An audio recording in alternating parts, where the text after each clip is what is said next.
Iran और Israel के बीच जारी जंग का जो आज 7वां दिन है, इस दौरान दोनों तरफ से ताबड़तोड़ बम बरसाए जा रहे हैं, रॉकेट और मिसाइलें दागी जा रही हैं। 13 जून को शुरू हुआ यह ऑपरेशन राइजिंग लायन मध्य पूर्व में इजरायल और ईरान के बीच एक बड़े सैन्य टकराव में बदल चुका है।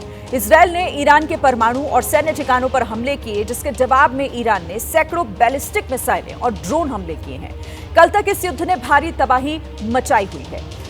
ईरान और इजरायल के बीच जारी इस युद्ध में कुछ बड़ा होने वाला है। ये सवाल दरअसल यहाँ इसीलिए क्योंकि हर बीतते दिन के साथ ये युद्ध और ज्यादा भयानक हो रहा है और अब इस युद्ध में जल्द ही अमेरिका के शामिल होने की संभावनाएं बढ़ती हुई नजर आ रही हैं, क्योंकि ये लड़ाई सिर्फ बारूदी बारिश तक सीमित नहीं, बल्कि ये हर मोर्चे पर लड़ी जा रही है, फिर चाहे वो साइबर युद्ध हो या फिर बारूदी। इसके अलावा एक सवाल और भी खड़ा हो रहा है कि ईरान इजरायल के युद्ध में जल्द ही क्या अमेरिका की भी एंट्री होने वाली है। अमेरिका ने ईरान पर अटैक करने की तैयारी कर ली है। हालांकि खामेनेई अमेरिका को चेतावनी दे चुके हैं, लेकिन इसके बाद भी सामने आ रहा है कि अमेरिका ईरान पर स्ट्राइक करने की तैयारी कर रहा है। ईरान इजरायल युद्ध का 7वां दिन है। जल्दी से आपको इसके बारे में अपडेट दे देते हैं। ईरान के 20 से ज्यादा सैन्य ठिकानों पर हमला किया गया है। ईरान में अरक न्यूक्लियर साइट पर हमले की तैयारी है।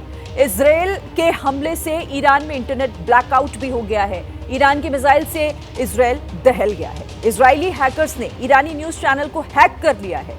इधर ईरान का इजरायल के 18 जासूस पकड़ने का एक बड़ा दावा। ईरान पर अमेरिकी हमले का प्लान जो है वो भी पूरी तरीके से मंजूर हो गया है। रूस के राष्ट्रपति पुतिन की मध्यस्थता की पेशकश भी इस पूरे मामले में अब तक सामने आ चुकी है, लेकिन 7वां दिन है ये युद्ध का और अब तक इस पूरे मामले में कुछ भी ऐसा जो है वो दिखाई नहीं दे रहा है कि क्या ये युद्ध रुकेगा या फिर किस तरीके से ये शांत होगा।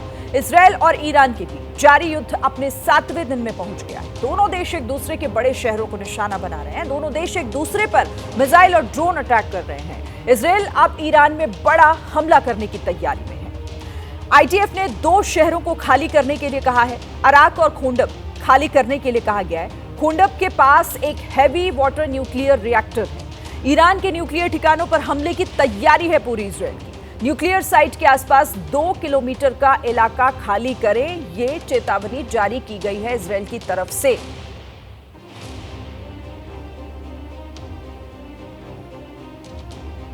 दरअसल ईरान ने इजरायल के ऊपर हाइपरसोनिक मिसाइल से अटैक किया। ईरान के तेल अवीव में आसमान से रात भर मिसाइलें गिरती रही, जिसके जवाब में इजरायल ने भी ईरान को दहला कर रख दिया है। इजरायल ने ईरान के परमाणु ठिकानों पर बड़ा हमला किया है। ईरान के न्यूक्लियर ठिकानों पर इजरायल ने अटैक किया है। 60 फाइटर जेट्स ने तेहरान में इजरायल का हमला जो है वो देखा जा रहा है।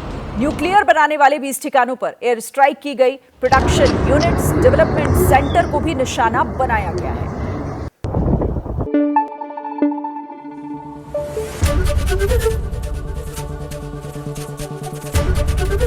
एबीपी न्यूज आपको रखे आगे।